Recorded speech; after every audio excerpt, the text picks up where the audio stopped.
So, in 2012, I found myself working as a overnight maintenance laborer for a family-owned collection of properties.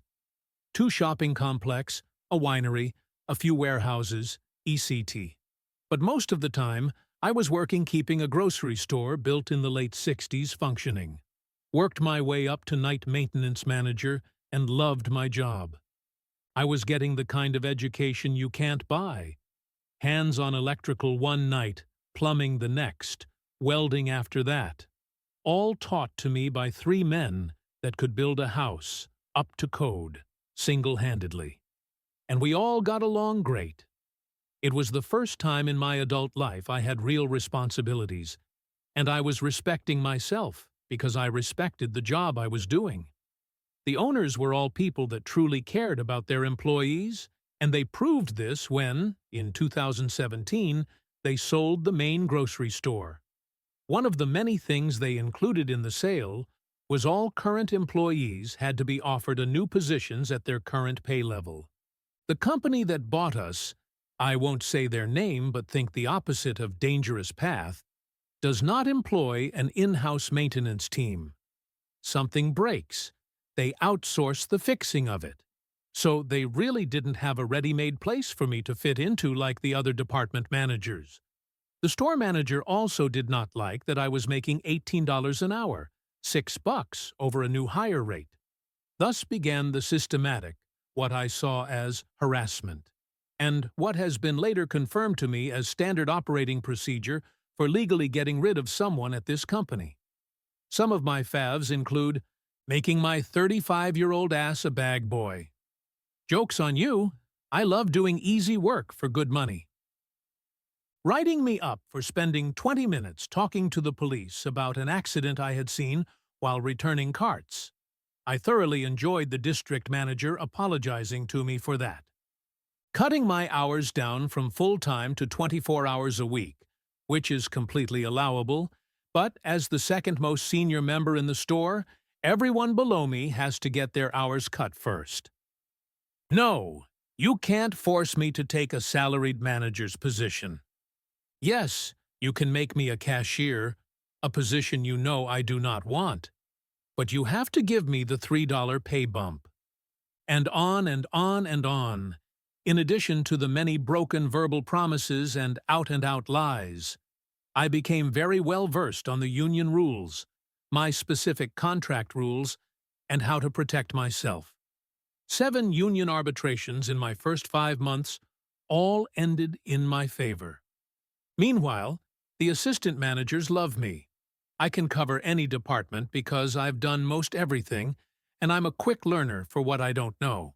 Anything breaks down in the store, it was falling apart before they bought it. If I can't fix it, I can at the very least make a detailed work request so it gets fixed sooner. I become the go-to cover guy, filling in any position that needs it. Which at long last brings me to my malicious compliance. The store was not doing well sales-wise. About a year and a half in, they couldn't get a closing butcher. So, the night manager taps me to work in the meat department for 3 hours every night, just to close it out and clean it up. In the department, there is a band saw that's used for cutting meat with bones in it. It's a pain in the ass to clean, so after reading the department manual I realized you were not to use that piece of equipment if you hadn't been trained on it. Now I 100% had been trained on that bone saw. I knew how to take it apart, fix it, and put it back together. But that training was with the old company, and I had been informed many times that the new company only thought I'd been trained when they had trained me. Perfect. I can close down the bone saw earlier and get it cleaned. If any customer needs me to cut meat with a bone in it, I inform them that I hadn't been trained on that piece of equipment. Shouldn't be an issue. This is late night, and the store's not doing that well begin with. I clear all this with the assistant manager. This goes on for months, until finally I'm called into the manager's office during the day. Turns out one of the customers I had informed that I could not use the bone saw was a secret shopper. The store manager is writing me up for failure to complete my duties. She's also writing it up as malicious failure. I forget the term they use. It's basically 2 write-ups instead of just 1. And that, coupled up with my previous write-up, I was 15 minutes late once, that's on me, gives her the 3 write-ups she needs to fire me.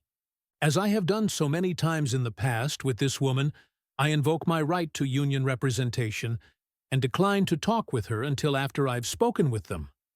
At this point, I'm thinking, they can't bust me. I was following the written directions, but oh no! It got so much sweeter and so much worse. While talking to my union rep, it quickly becomes clear that the butchers are a completely different union.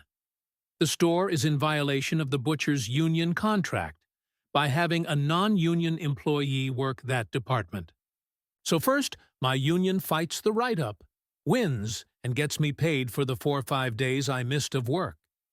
They then get me a lawyer who tells me I am not to speak with any store manager in any capacity, due to the butcher's union complaint against the store.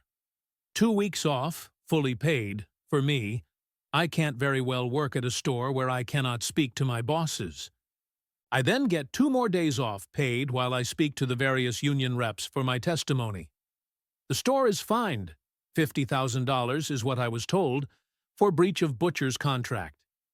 When I return to work, my store manager does not work there anymore. Her replacement only accepts the job if his bonuses are not tied to the store's overall performance, so he doesn't mind I'm overpaid. As icing on the cake, no one really liked her, so I'm damn near a hero when I get back.